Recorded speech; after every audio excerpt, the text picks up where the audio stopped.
Assalamualaikum warahmatullahi wabarakatuh. Alhamdulillah, tidak pernah berhenti lisan kita memuji Sang Pencipta Allah atas segala nikmat yang dilimpahkan kepada kita.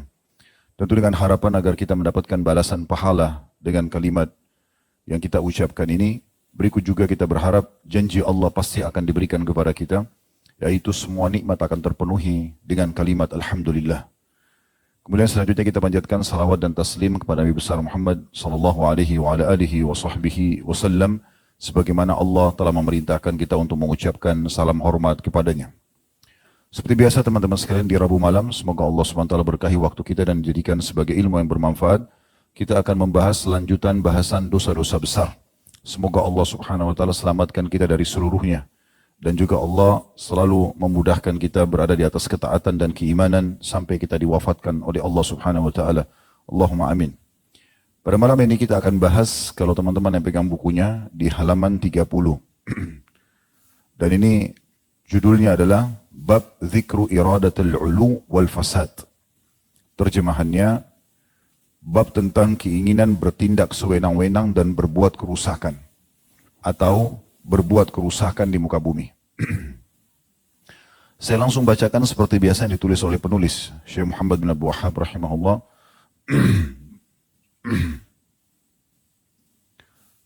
Bermula dari dalil surah Al-Qasas ayat 83 yang bunyinya Allah berfirman, tilka darul akhiratu naj'aluha lilladina la yuriduna 'uluwan fil ardi wala fasada wal 'aqibatu lil muttaqin.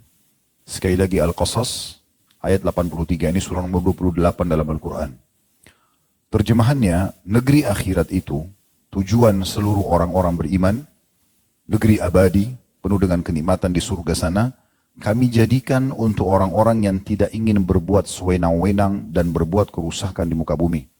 Dan kesudahan yang baik atau balasan baik adalah bagi orang-orang yang bertakwa. Maksudnya orang-orang yang patuh. Kemudian juga beliau mengangkat dua buah hadis Nabi alaihi salatu wassalam.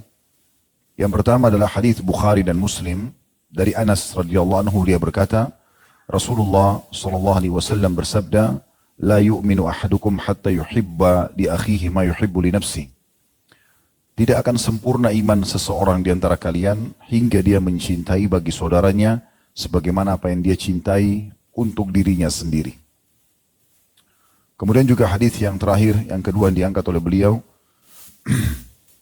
hadis dari Abu Muhammad Abdullah bin Amr bin As radhiyallahu anhuma, bahwa Rasulullah sallallahu alaihi wasallam bersabda, la yu'minu ahadukum hatta yakuna hawahu taba'an lima ji'tu bihi. Tidak akan dianggap sempurna iman seseorang di antara kalian hingga hawa nafsunya mengikuti perkara yang aku bawa. Tiga buah dalil ini yang diangkat oleh Syekh Muhammad rahimahullah berhubungan dengan bab dosa besar, bertindak sewenang-wenang dan berbuat kerusakan. Seperti biasa kita akan bedah lebih dalam bahasan ini teman-teman sekalian. Dari surah Al-Qasas ayat 83 ada ancaman di sini dari Allah Subhanahu wa taala bahwasanya orang-orang yang membuat kerusakan dan menyebarluaskan kerusakan itu di muka bumi tidak akan mendapatkan balasan yang baik di akhirat. Karena ancaman ini dia masuk dalam kategori dosa besar. Nanti akan lebih dalam kita bahas seperti apa sih kerusakan yang dimaksudkan dengan ayat ini. Tentu banyak sekali di antara kaum muslimin yang bahasa saya pribadi belum memahami apa sih bentuk kerusakan yang sedang dimaksudkan. Sehingga akhirnya mereka hanya memahami kerusakan itu mungkin merusak bangunan, mengambil hartanya orang lain, menyakiti fisik orang, walaupun itu bagian daripada kesalahan. Tapi ada makna yang lebih dalam dan lebih global yang ingin disampaikan oleh Allah Subhanahu wa taala sebagai pencipta kepada kita semua, makna kerusakan di sini. Dan itu terincikan di dua sabda Nabi SAW tadi. Yaitu yang pertama tadi, tidak akan sempurna iman seseorang di antara kalian sampai dia mencintai untuk saudaranya apa yang dicintai untuk dirinya sendiri. Maksudnya, kalau seandainya kamu tidak mau diganggu, hartamu tidak mau diambil, namamu tidak ingin dirusak, fisikmu tidak ingin disakiti, atau apa saja yang berhubungan dengan masalah itu, jangan lakukan pada orang lain. Ini sejalan dengan sabda Nabi SAW kepada anak muda yang meminta izin kepada Nabi SAW untuk boleh berzina. Semua dia siap tinggalkan kecuali zina. Maka Nabi SAW tanya, apa kau mau ridho kalau orang lain menzinai ibumu? Dia bilang tidak. Saudarimu? Tidak. Anakmu? Tidak. Lalu kenapa kau ridho lakukan pada orang lain? Karena wanita yang sedang kau zinai, pasti juga punya orang tua, punya pasangan, punya saudara, yang mereka tidak ingin saudarinya itu dizinai. Berarti dari hadis ini, kita bisa lihat ada kolerasinya dengan ayat tadi. Itulah sebabnya kenapa Syekh Muhammad rahimahullah masukkan hadis ini dalam bab ini. Bahwasanya kerusakan terjadi dari individu ke individu yang lain atau dengan lingkungan, itu justru karena perbuatan yang dilakukan oleh si pelaku perusak itu sendiri. Nanti akan lebih dalam kita jelaskan tentunya. Kemudian hadis yang kedua juga tadi, tidak akan sempurna iman seseorang di antara kalian sampai hawa nafsunya mengikuti perkara yang aku bawa. Apa maksudnya? Nabi SAW membawa kepada kita penjelasan agar bisa masuk ke dalam surga dan selamat dari api neraka. Siapapun yang hawa nafsunya, keinginannya, sikap hariannya tidak sesuai dengan apa yang Nabi SAW bawakan, yaitu untuk mengejar dan mendapatkan surga sebagai balasan, berarti kerusakan. Semuanya harus tunduk. Hawa nafsu, keinginan, sikap, sifat harus ikuti Nabi SAW. Kalau tidak berarti akan terjadi kerusakan. Ini secara global dulu apa yang disampaikan oleh Syekh Muhammad rahimahullah. Kita akan lebih dalam membahas masalah ini agar bisa lebih difahami. Setelah saya coba bolak-balik menelusuri apa sebenarnya yang ingin disampaikan oleh Syekh Muhammad dalam dosa besar ini, ternyata berkisar di masalah apa yang sedang kita bahas dan sudah sampai 140 lebih bahasan kita, yaitu masalah kemaksiatan. Kerusakan yang dimaksud adalah bermaksiat kepada Allah Subhanahu wa taala. Maksiat apapun, sekecil apapun, sampai sebesar apapun, semua itu adalah kerusakan yang dimaksudkan.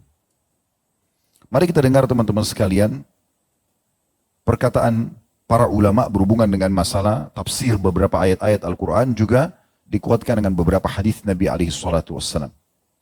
Yang pertama coba renungi surah Ar-Rum, surah nomor 30 ayat 41. Sekali lagi surah Ar-Rum ayat 41, surah nomor 30. Allah Azza wa Jalla berfirman, "Dhahara al-fasadu fil barri wal bahri bima kasabat aydin nasi liyudhiqahum ba'dul ladzi 'amilu la'allahum yarji'un." Kata Allah Subhanahu wa taala, telah tampak kerusakan.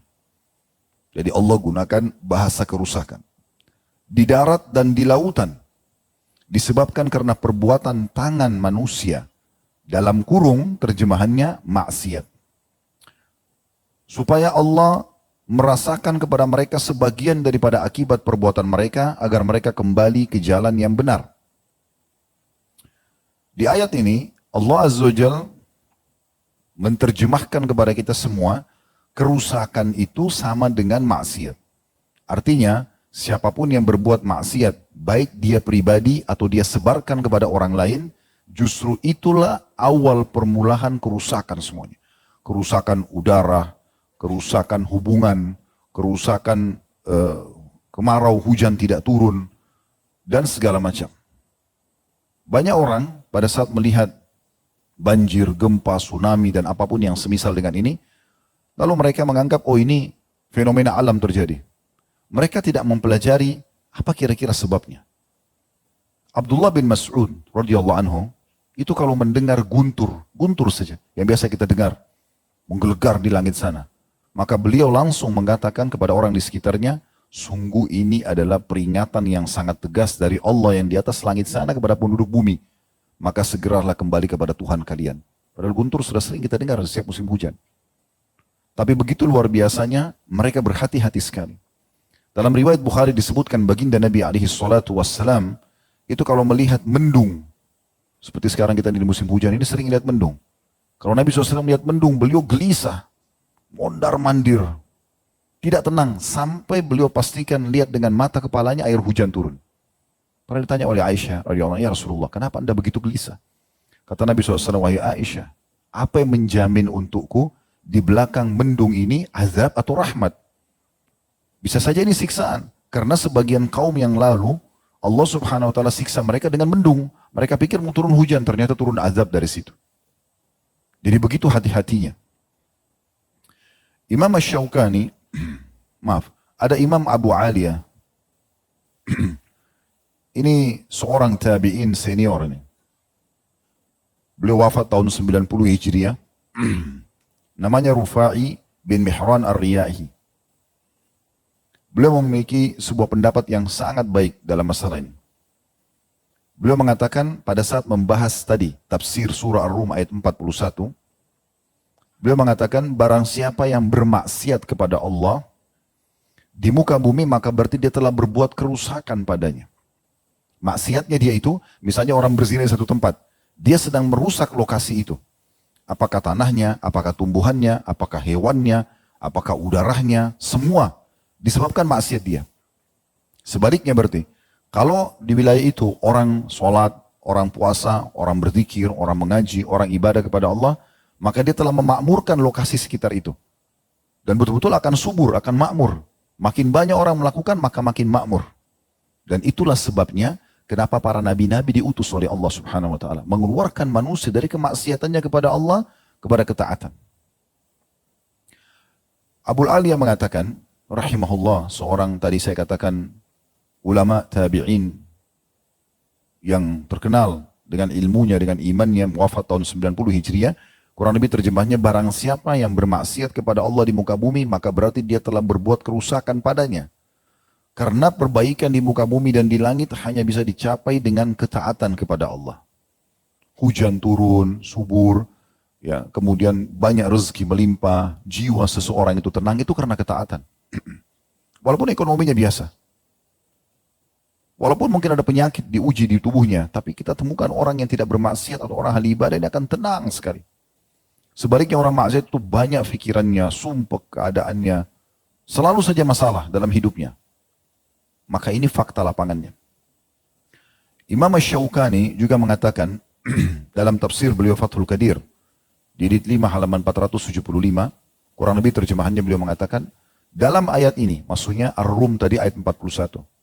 Dalam ayat ini, Allah menjelaskan bahwa perbuatan syirik dan maksiat adalah sebab utama timbulnya berbagai kerusakan di alam semesta. Jadi Allah datangkan itu, perubahan cuaca, kemarau yang berkepanjangan, tidak adanya hasil panen, kacaunya hubungan ya antara masyarakat sama pemerintahnya, antara pemerintah sama masyarakatnya, antara tetangga sama tetangga, banyak sekali terjadi masalah. Bahkan sampai pada tingkat hubungan dalam hubungan suami istri, orang tua sama anak, terjadi macam-macam, ini semua karena kemaksiatannya. Juga dalam ayat lain, dalam surah Asy-Syura ayat 30.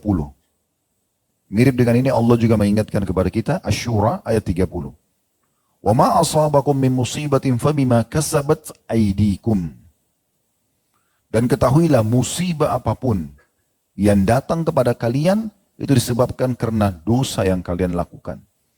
Dan Allah memaafkan sebagian besar dari kesalahan-kesalahanmu itu. Dari surah Asy-Syura ayat 30 ini ada seorang ahli tafsir yang lain, Syekh Abdurrahman As-Sa'di rahimahullah, dalam tafsir beliau Taisir Karimur Rahman, salah satu tafsir yang masyhur. Di halaman 759 beliau mengatakan begini, kurang lebih terjemahannya, Allah Ta'ala memberitahukan bahwa semua musibah yang menimpa manusia, baik pada diri, harta, maupun anak-anak mereka, serta pada apa yang mereka sukai, kendaraannya, pekerjaannya, semuanya. Semua yang menimpa dalam bentuk musibah tidak lain adalah hasil daripada perbuatan maksiat yang pernah mereka lakukan. Jadi semua itu sebabnya. Makanya Ali radhiyallahu anhu punya perkataan yang sangat baik untuk kita renungi. Beliau mengatakan Allah Azza wa Jalla telah menyampaikan kepada kalian semua tentang sumber masalah kalian. Masalah apapun sumbernya cuma satu. Dan Allah juga sudah ajarkan kepada kalian jalan keluarnya. Orang di sekitarnya bertanya, wahai Amir Mu'minin, waktu itu di zaman beliau jadi raja, apa yang Anda maksudkan? Apa sumber masalah kami dan apa solusinya? Beliau mengatakan sumber masalah kalian dosa. Itu saja, maksiat. Dan Allah memberikan solusinya taubat. Yang uniknya ini, banyak orang sudah tahu ini, tapi tetap melanggar maksiat. Yang pasti konsekuensinya dekat dengan hukuman. Sekarang rasionalnya kita kerja di satu perusahaan. Perusahaan sudah kasih nih, pelanggaran-pelanggaran ini ya. Lalu ada orang mengatakan, nggak apa-apa deh, saya langgar aja. Dia bisa bilang gitu. Oke, berarti dia siap untuk menerima konsekuensinya. Udah nggak apa-apa telat datang, nggak usah kerjakan nanti aja. Berarti dia siap, harus siap dengan konsekuensi ada hukuman, kan begitu. Banyak orang ugal-ugalan, sudahlah nggak apa-apa. Nanti kalau ketahuan baru gampang, paling juga baru ada SP1, SP2. Dia tidak sadar sebenarnya dia sedang melakukan kerusakan buat dirinya sendiri. SP1 surat peringatan satu pun sudah tidak baik, merusak citra dia. Di depan pemilik perusahaan, di teman-temannya, di tengah-tengah masyarakatnya, terancam. Bisa saja SP2-nya keluar pada hari yang sama. Mungkin langsung SP3 dan dikeluarkan di PHK dan akhirnya keluarganya terbengkalai tidak bisa hidup. Nah itu maksiat. Ya. Bahkan banyak sekali pertengkaran yang terjadi antara rumah tangga, tidak dikaruniakannya seseorang itu anak, atau misalnya ya ributnya suami istri, atau misalnya orang tua sama anak. Kalau sudah punya anak pun kadang-kadang ribut. Bahkan ada orang subhanallah lahir dari sperma dia pembunuh dia. Karena income yang diambil hasil haram, selalu bermaksiat, mabuk-mabukan, zina sana sini. Maka akhirnya Allah subhanahu wa ta'ala buat dari keturunan dia justru pembunuh dia. Anaknya membunuh dia karena ingin berebut harta misalnya. Berapa banyak terjadi kasus? Hampir seluruh dunia banyak kasus terjadi seperti ini. Makanya sebagian salaf, sebagaimana sering kita sebutkan ini ya, yang Ibnu Qayyim rahimahullah sebutkan dalam buku beliau Ad-Da' wa Dawa, beliau mengatakan sebagian salaf mengatakan aku tahu aku sedang bermaksiat kepada Allah di saat aku melihat perubahan sikap dari keluargaku. Sebagian antara mereka bahkan mengatakan pada saat aku melihat perubahan sikap dari tungganganku dan tikus yang ada dalam rumahku.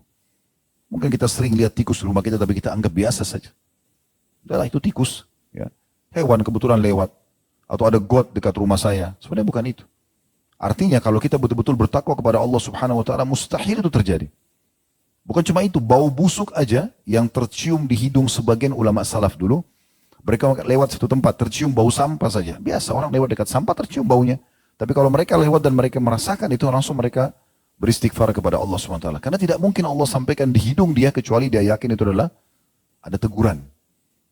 Ada teguran. Di beberapa pekan yang lalu juga sudah kami sampaikan bagaimana Daud alaihissalam Allah uji, Allah datangkan bangkai dilempar di depan singgasananya, langsung beliau sujud tidak angkat kepalanya sampai Allah subhanahu wa ta'ala menurunkan firman-Nya kalau ini adalah hanya ujian saja. Menguji imannya Daud alaihissalam baru beliau angkat kepalanya. Di firman Allah yang lain juga Allah menyebutkan tentang orang-orang munafik. Karena mereka punya sifat kemunafikan. Sebenarnya orang-orang munafikin di masa Nabi SAW, mereka pedagang, mereka tokoh masyarakat, mereka juga berumah tangga. Mungkin sebagian mereka baik dengan istrinya, dengan anaknya. Tapi karena kemunafikannya ini maksiat ini. Munafik, pura-pura Islam. Kalau dia sekalian nyata kafir saja, udah. Masalahnya orang munafik ini berada di tengah-tengah. Sama orang kafir dia ngaku kafir, sama orang beriman dia ngaku beriman. Dan Allah turunkan khusus surah buat mereka.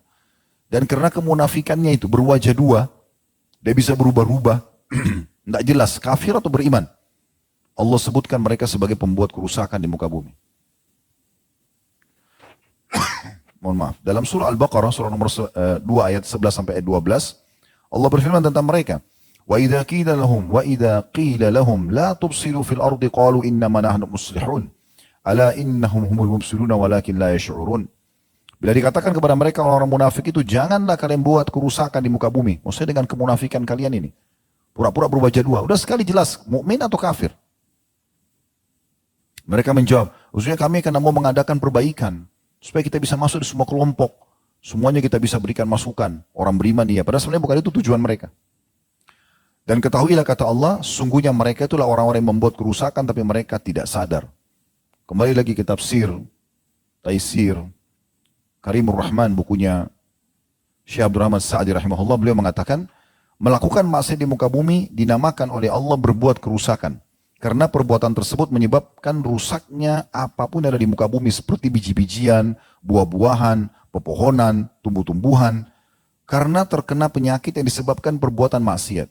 Subhanallah, hasil panen terganggu, ya, udara terganggu, semua terganggu karena dosa yang ada di situ. Makanya dalam Islam ada istilah amar ma'ruf nahi mungkar, kan? Kalau orang berbuat baik kita ingatkan, kalau orang buat dosa kita berhentikan. Karena kerusakan yang dia lakukan kena maksiat itu akan merambas kemana-mana. Ingat hadis Bukhari di mana Nabi SAW mengatakan, perumpamaan kalian dengan orang-orang yang buat maksiat ini seperti orang yang berada di atas satu kapal, sama-sama satu perjalanan. Tapi mereka ada di dak kapal, kalian ada di atas. Setiap kali mereka mau ngambil air, mereka selalu lewat atas. Maka mereka satu sama lain saling membisikkan. Daripada kita naik ke atas, mendingan kita bolongin aja kapal dari bawah. Udah capek-capek ke atas, ambil air langsung. Mereka tidak sadar, bolongan mereka ini walaupun kecil membuat kapal bisa tenggelam. Kata Nabi SAW, kalau kalian biarkan mereka membolongi kapal di bawah itu, maka kalian akan tenggelam semuanya. Coba bayangkan. Dan Nabi SAW mengatakan, kalian harus menarik tangan dan memberhentikan orang buat maksiat, atau azab Allah akan merata. Ummu Salamah berkata, radhiyallahu anha, ya Rasulullah, anuhliku wa fina salihun. Apakah kami bisa dibinasakan sama Allah di tengah-tengah kami, sementara ada orang-orang yang saleh? Kata Nabi SAW, naam, idha kathural khabath. Iya, kalau mayoritasnya dosa.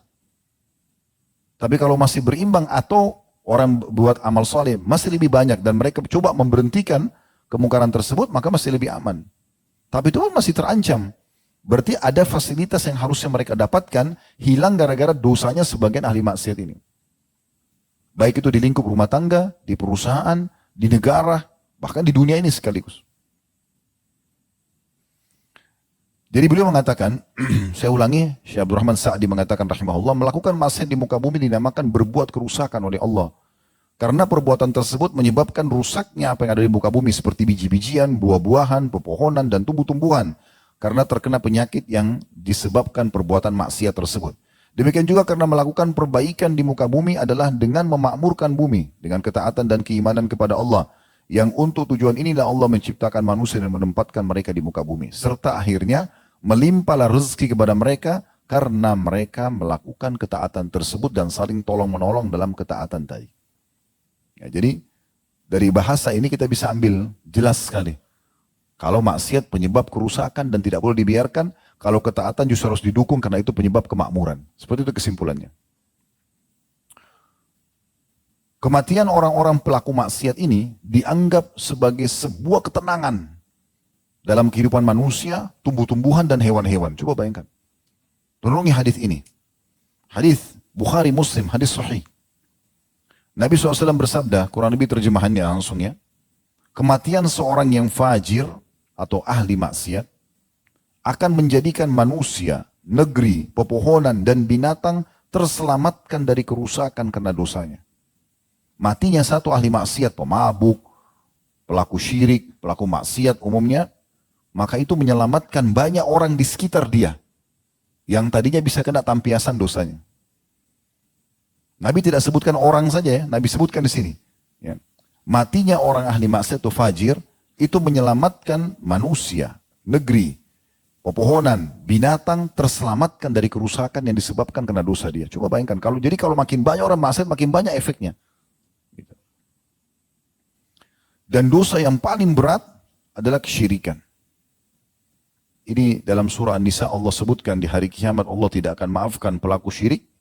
Maka di dunia juga sama. Maksudnya efeknya.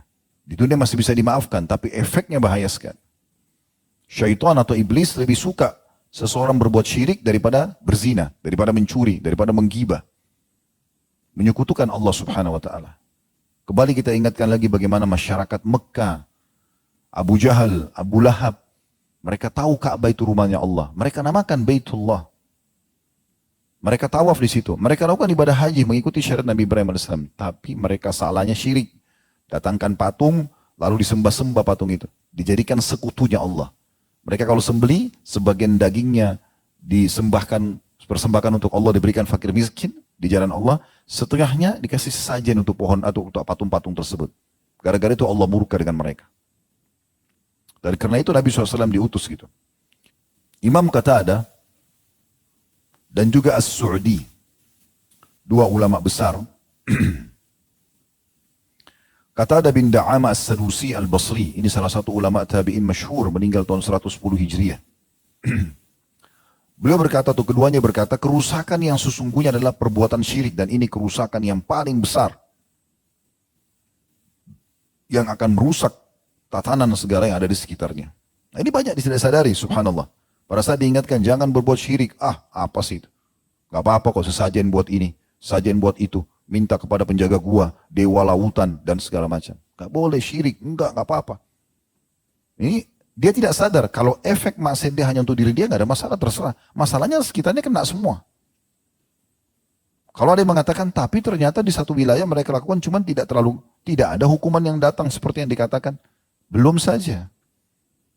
Saya kadang-kadang lucu saja melihat sebagian orang ya. Misal maaf, ada orang merokok misalnya. Lalu dia mengatakan, saya merokok berapa tahun, bertahun-tahun tidak sakit-sakit. Bahkan masih hidup. Ini lucu ini. Masa dia tunggu dia sakit atau dia mati dulu baru dia mengatakan, oh iya rokok mematikan. Dia kan salah satu dari sekian banyak manusia yang meninggal dan sakit gara-gara rokok yang Allah selamatkan. Kenapa dia tidak ambil pelajaran? Kenapa dia tunggu dulu hukuman yang kena kepada orang lain yang mati dan sakit itu, kena dia baru dia akui? Kan unik ini. Oh, itu kan LGBT nggak ada masalah. Ternyata itu komlut dulu. Sekarang di Indonesia nggak apa-apa. Gitu. Bahasanya begitu. Nggak mungkin kami diam. Karena kami tahu teorinya. Kalau itu dibiarkan, berefek semua hukuman kalau datang kita kena. Kan gitu. Harus diingatkan. Nggak bisa tidak gitu. Secara alami nggak mungkin laki-laki sama laki-laki menikah. Nggak mungkin. Bagaimana punya keturunan? Populasi manusia harus ada.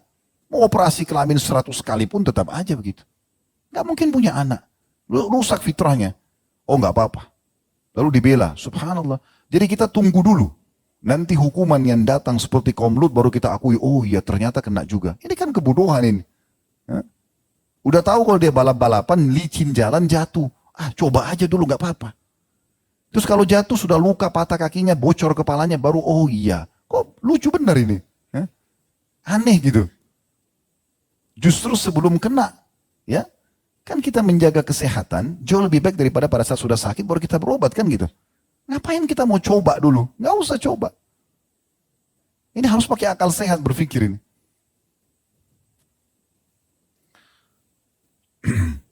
Imam Abu Bakar Ayyash, Ibnu Ayyash Al-Kufi. Ini seorang ulama yang masyhur.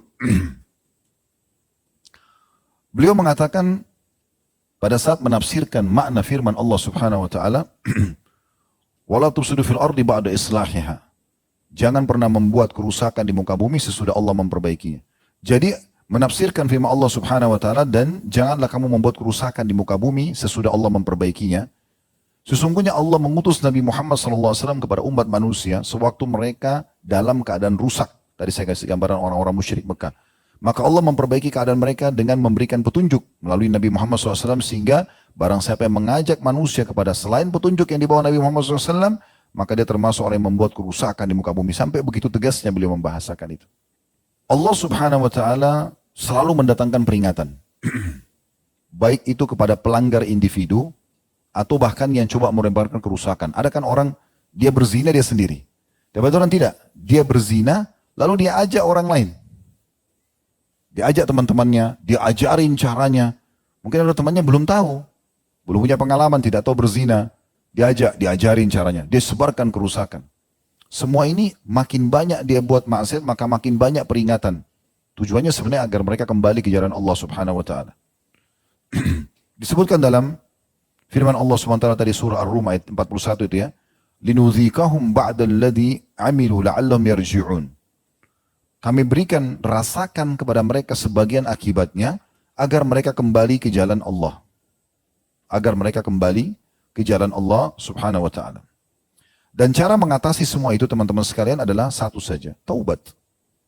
Taubat nasuha. Dan coba komitmen dengan diri sendiri, janji dengan Tuhan Allah Subhanahu wa taala, sisa umur ini semuanya isi dengan ketaatan. Komitmen aja. Jalankan itu. Maka coba lihat akan terjadi perubahan yang luar biasa. Baik itu di kesehatan, baik itu di keturunan, baik itu di rezeki, baik itu di pergaulan. Sangat luar biasa gitu. Praktek yang sederhana. Dan perhatikan kalau kita sedang berbuat maksiat, walaupun kita sudah ikuti dengan taubat, masih sering kali ada saja cobaan-cobaan yang datang. Yang membuat kita kurang nyaman. Perubahan sikap pasangan, ya, perubahan sikap anak-anak, perubahan sikap lingkungan.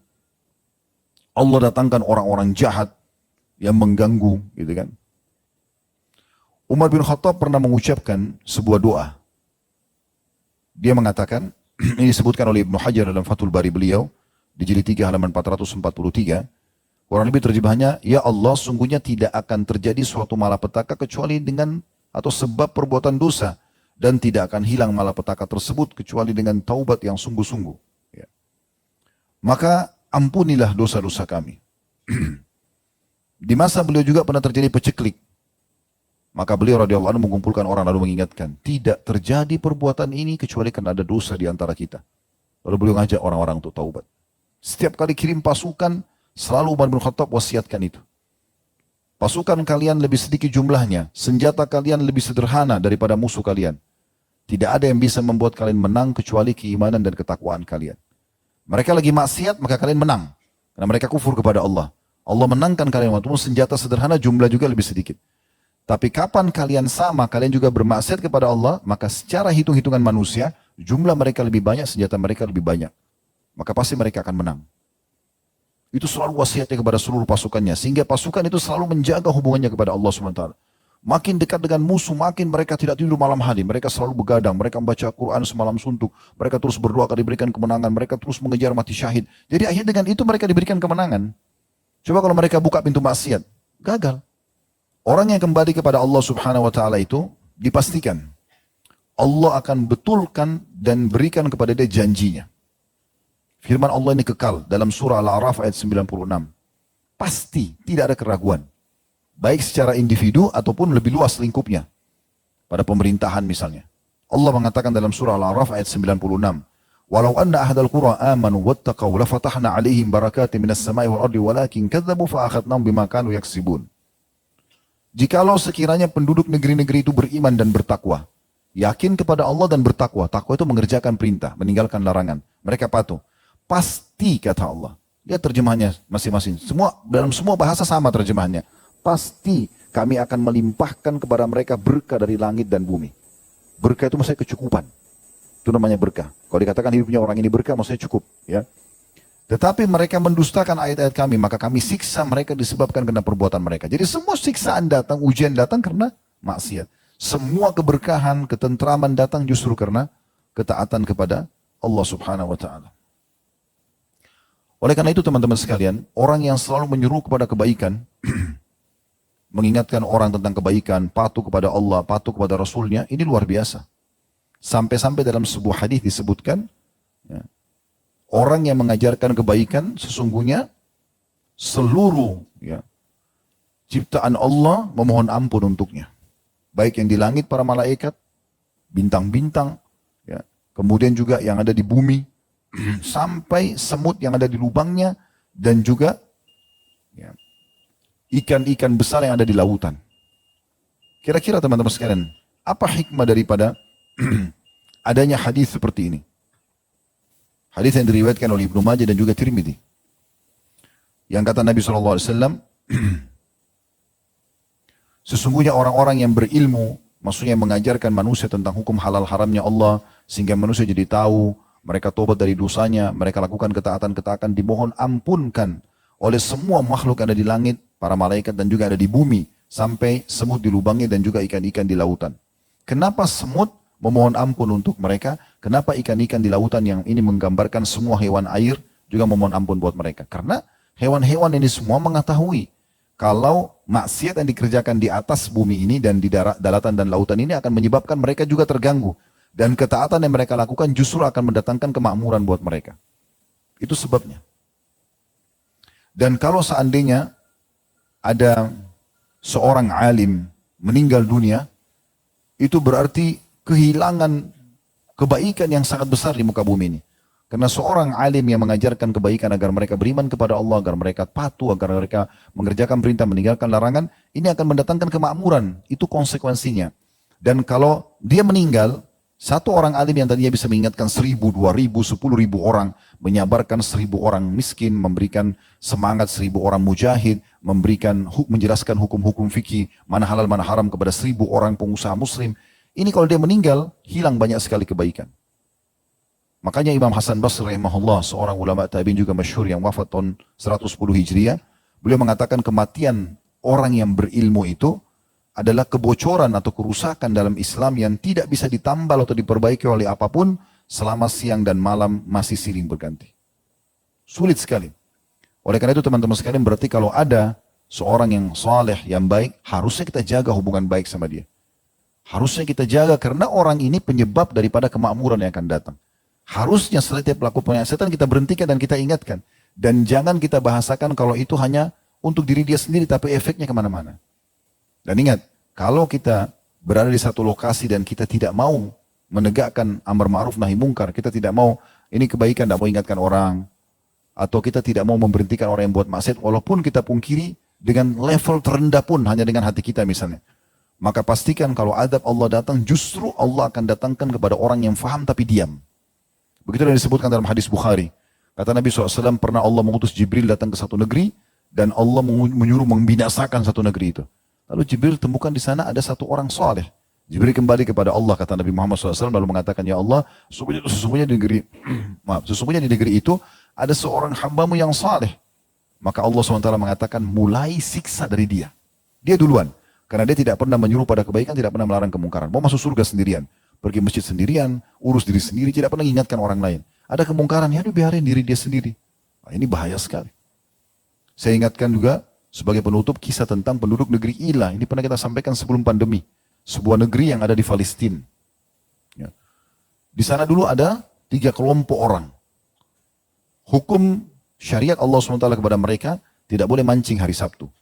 Akhirnya ada satu kelompok, dia mau ngakalin, pasang jala di malam Sabtu, hari Jumat. Mereka nggak ambil ikannya hari Sabtu, mereka ambilnya hari Ahad, mau ngakalin supaya tetap bisa dapat ikan.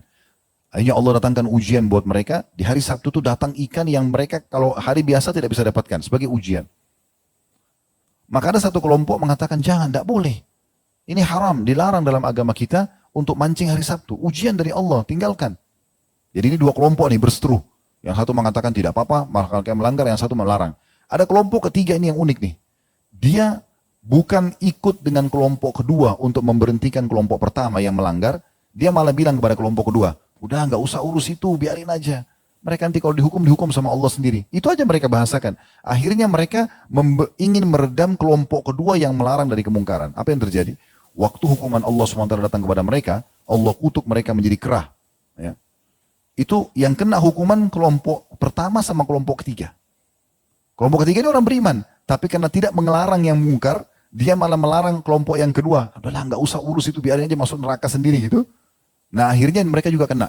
Sampai dikatakan dalam beberapa riwayat, pada malam hari Allah kutuk mereka menjadi kerah, dan Allah satukan mereka di satu wilayah di dekat pantai, itu dipisahkan dengan sebuah tembok. Orang-orang beriman berada di tembok yang sisinya. Jadi malam hari itu Allah sibukkan mereka agar mereka berkumpul pesta-pesta di dekat pinggir pantai. Semuanya tidak terkecuali, satupun mereka ada di sana semua. Lalu Allah kutuk mereka jadi kerah. Yang tinggal di sini hanya kelompok yang kedua saja. Besok pagi mereka pada saat bangun, mereka dengar banyak suara kerah di sebelah tembok di dekat pantai. Maka yang baik-baik ini ke sana melihat. Dan mereka kenal orang-orang ini di lokasi-lokasi itu. Ini si fulan, ini si fulan, ini si fulan. Dan masih diajak ngomong. Pada saat diajak ngomong dikatakan, bukankah sudah kami ingatkan kalian, jangan mancing hari Sabtu, kutukan Allah bisa datang. Mereka kera-kera itu hanya bisa meneteskan air mata, tapi tidak bisa ngomong lagi, sudah Allah kutuk. 3 hari kemudian Allah binasakan mereka. Nah, ini bahaya sekali.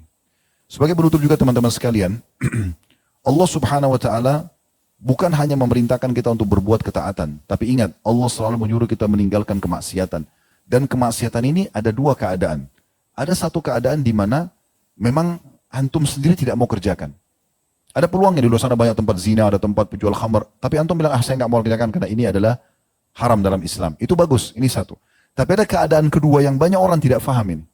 Yaitu Allah datangkan sebab-sebab maksiat ke hadapan antum sebagai bentuk ujian. Saya laki-laki, tiba-tiba ada perempuan yang ajak dia berzina. Perempuan ada laki-laki yang ajak dia berzina, gitu kan. Jadi ujian itu datang. Ada kesempatan depan mata, barang orang tinggal antum ambil. Antum bisa rekayasa sesuatu, Allah uji.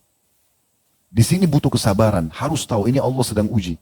Ingat kenapa Nabi Yusuf alaihissalam tiba-tiba diajak berzina oleh majikannya sendiri. Itu sebagai ujian, Allah datangkan ujian itu. Sabar nggak? Nabi Yusuf alaihissalam bersabar, akhirnya beliau selamat. Nah ini penting difahami teman-teman. Jadi bukan berarti pada saat ada kesempatan maksiat, lalu kita mengatakan, ini kan saya tidak bisa bendung nih, saya tergoda, saya harus lakukan, apa boleh buat, godaan setan besar, ya, dan segala macam. Itu sebenarnya hanya untuk membenarkan, jadi tidak boleh. Allah pernah menguji para sahabat pada saat Allah haramkan, Allah larang orang-orang yang pakai ihram itu berburu hewan darat. Dalam surah Al-An'am disebutkan itu. Salah satu syaratnya sekarang kalau antum lagi pakai ihram, sudah niat, itu nggak boleh berburu hewan darat. Tentu di zaman kita sekarang tidak ada. Zaman dulu orang tidak ada restoran kayak kita, kayak kita banyak. Jadi mereka itu makan dari berburu, sambil pergi ke Mekah sambil berburu. Rusa, apalah, kelinci, segala macam. Tapi usul orang berihram tidak boleh. Di saat turun pertama firman Allah SWT, Allah uji mereka.